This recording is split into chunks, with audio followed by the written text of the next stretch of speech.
दरअसल जुलाई के महीने में जिस तरह से पहले मोहम्मद दाइफ मारा गया, फिर इस्माइल हानिया को मारा गया और उसके बाद मिडिल ईस्ट में महायुद्ध की आहट सुनाई दे रही है। ईरान ने इजराइल को अल्टीमेटम दे दिया है। इजराइल भी पूरी तरह से तैयार है। खुद नेतन्याहू ने शपथ ली है कि इजराइल पर अगर कोई भी हमला होता है तो उसका करारा जवाब दिया जाएगा।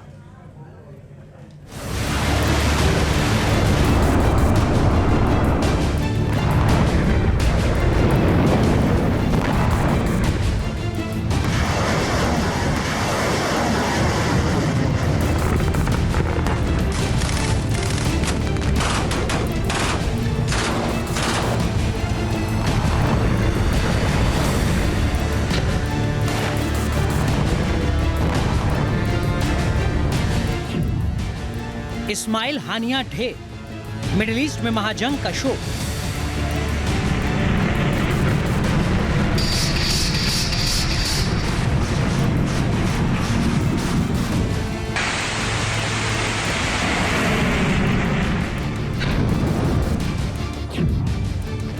क्या ईरान करेगा पलटवार? नेतन्याहू का क्या होगा जवाब?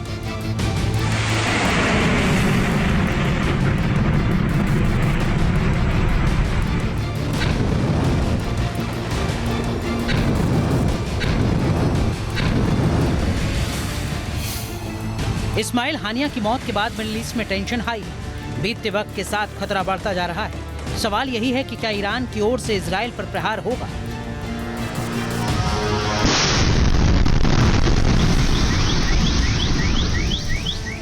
क्या ईरान 14 अप्रैल की तरह इजराइल की ओर मिसाइल का मुंह खोल देगा?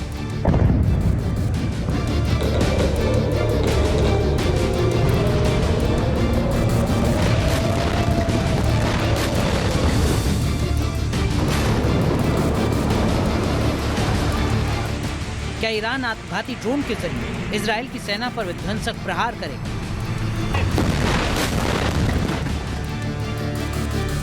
क्योंकि जानकार बता रहे हैं कि हमास के राजनीतिक नेता इस्माइल हानिया की हत्या के बाद अब इजराइल और ईरान के बीच बड़ा संघर्ष हो सकता है।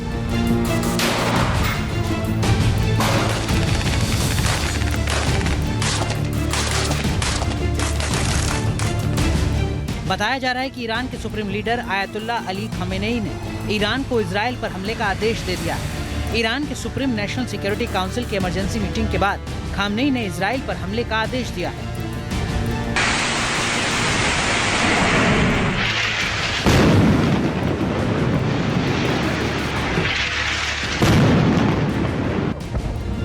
रिपोर्ट के मुताबिक अभी ये साफ नहीं कि इजराइल पर अटैक किस तरह होगा। इजराइल पर ईरान कितनी ताकत के साथ हमला करेगा।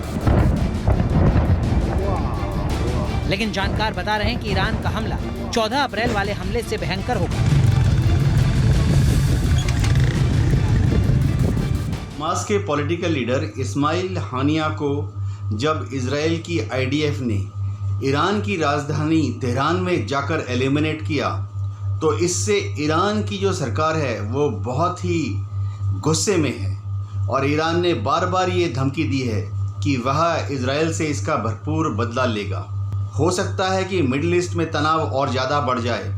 कुछ देश इजराइल की तरफ आ जाएं, कुछ देश हमास और ईरान की तरफ आ जाए।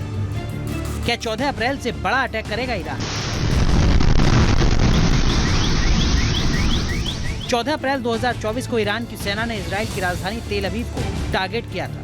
यहाँ मिसाइलों से भयंकर प्रहार हुआ था। ईरान की फोर्स ने ड्रोन से भी हमला किया था।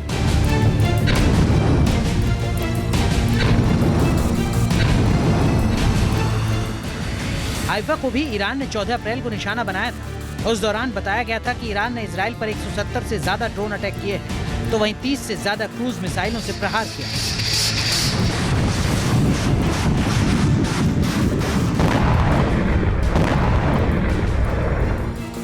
सोचिए 14 अप्रैल को ईरान ने कितना विध्वंसक प्रहार किया था। ईरान की ओर से इजराइल के तेल अवीव और हाइफा पर 120 से ज्यादा बैलिस्टिक मिसाइल दागी गई थी। और अब जब ईरान के सर्वोच्च नेता ने इजराइल पर अटैक की बात कही तो अंदाजा यही लगाया जा रहा है कि ईरान का हमला 14 अप्रैल से भी भयंकर हो सकता है।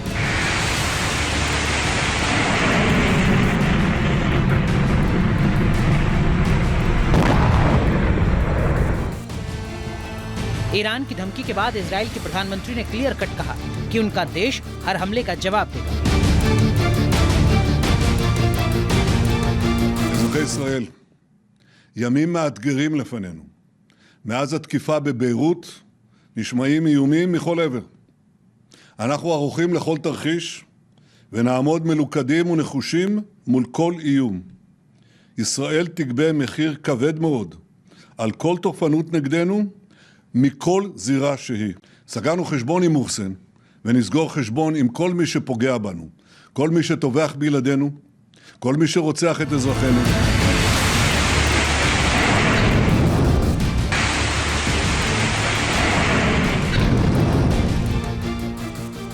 नेतन्याहू ने अपने बयान में इस्माइल हानिया का जिक्र तक नहीं किया, न ही इजराइल ने अभी तक हमले की जिम्मेदारी ली है। लेकिन इजराइल की फोर्स की ओर से एक वीडियो जारी किया गया है। ये वीडियो 13 जुलाई का बताया जा रहा है,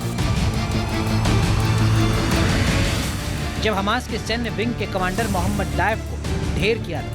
13 जुलाई 2024 को आईडीएफ के लड़ाकू विमानों ने खान यूनिस के क्षेत्र में हमला किया था।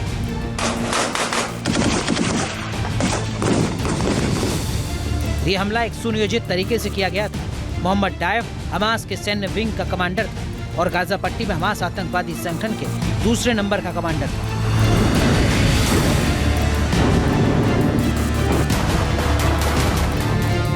सात अक्टूबर को इजराइल में नरसंहार का मास्टरमाइंड था, जिसे इजराइल की फोर्स ने नेस्तनाबूद कर दिया, सबूत भी दे दिया। लेकिन जुलाई के महीने में हमास की कमर ही टूट गई। पहले दाइफ मारा गया और अब हानिया। यही वजह है कि अब ईरान बौखला गया, इजराइल पर हमले की धमकी दे रहा है। तभी कहा जा रहा है कि मिडिल ईस्ट इस वक्त आग के गोले पर बैठा हुआ है। T news nation.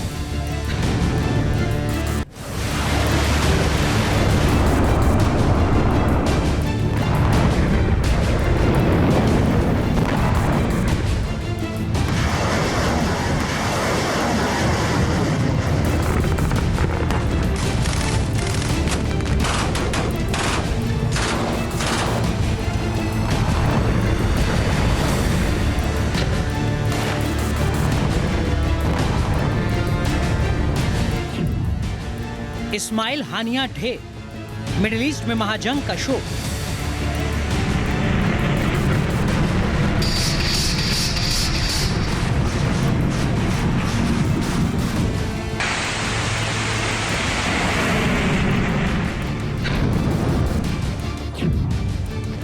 क्या ईरान करेगा पलटवार?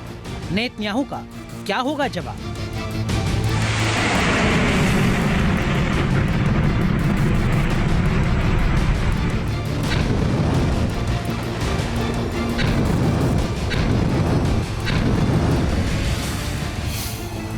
इस्माइल हानिया की मौत के बाद मिडिल ईस्ट में टेंशन हाई। बीतते वक्त के साथ खतरा बढ़ता जा रहा है। सवाल यही है कि क्या ईरान की ओर से इजराइल पर प्रहार होगा?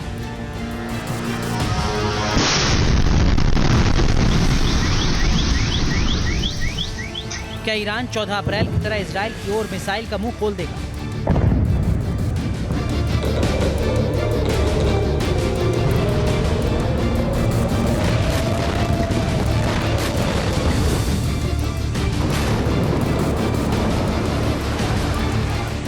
क्या ईरान आत्मघाती ड्रोन के जरिए इजराइल की सेना पर विध्वंसक प्रहार करेगा?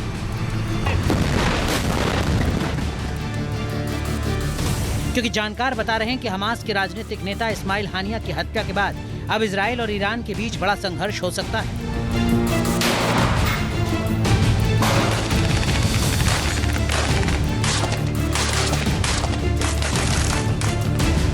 बताया जा रहा है कि ईरान के supreme leader ayatollah Ali Khamenei ने ईरान को इजराइल पर हमले का आदेश दे दिया है। ईरान के सुप्रीम नेशनल सिक्योरिटी काउंसिल की इमरजेंसी मीटिंग के बाद खमेनेई ने इजराइल पर हमले का आदेश दिया है।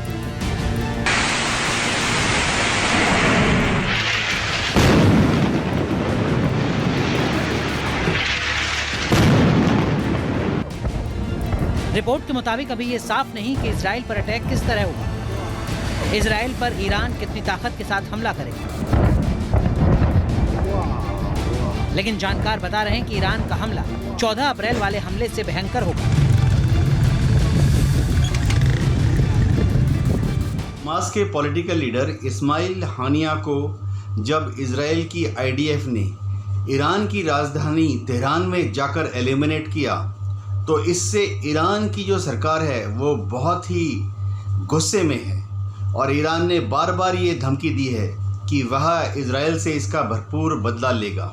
हो सकता है कि मिडिल ईस्ट में तनाव और ज़्यादा बढ़ जाए, कुछ देश इजराइल की तरफ आ जाएं, कुछ देश हमास और ईरान की तरफ आ जाए।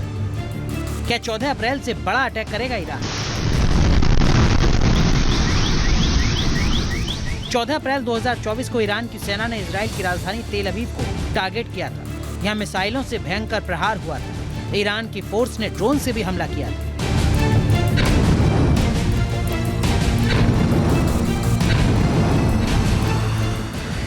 हाइफा को भी ईरान ने 14 अप्रैल को निशाना बनाया था। उस दौरान बताया गया था कि ईरान ने इजराइल पर 170 से ज्यादा ड्रोन अटैक किए हैं, तो वहीं 30 से ज्यादा क्रूज मिसाइलों से प्रहार किया।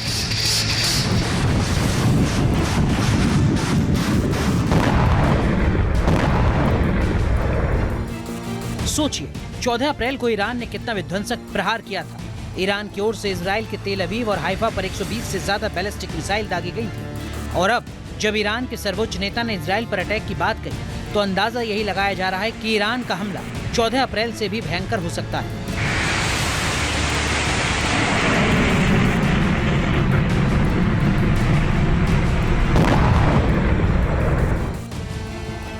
ईरान की धमकी के बाद इजराइल के प्रधानमंत्री ने क्लियर कट कहा कि उनका देश हर हमले का जवाब देगा।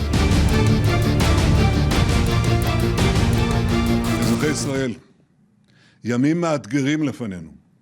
מאז התקיפה בביירות נשמעים איומים מכל עבר. אנחנו ערוכים לכל תרחיש ונעמוד מלוכדים ונחושים מול כל איום. ישראל תגבה מחיר כבד מאוד על כל תוקפנות נגדנו מכל זירה שהיא. סגרנו חשבון עם מוחסן ונסגור חשבון עם כל מי שפוגע בנו, כל מי שטובח בילדינו, כל מי שרוצח את אזרחינו.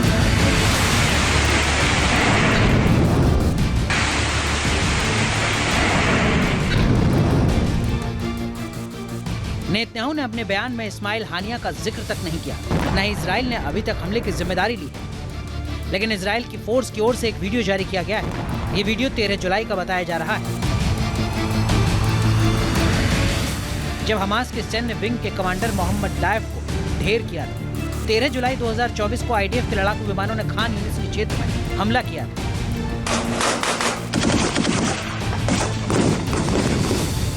ये हमला एक सुनियोजित तरीके से किया गया था। मोहम्मद दाइफ हमास के सैन्य विंग का कमांडर था और गाजा पट्टी में हमास आतंकवादी संगठन के दूसरे नंबर का कमांडर था।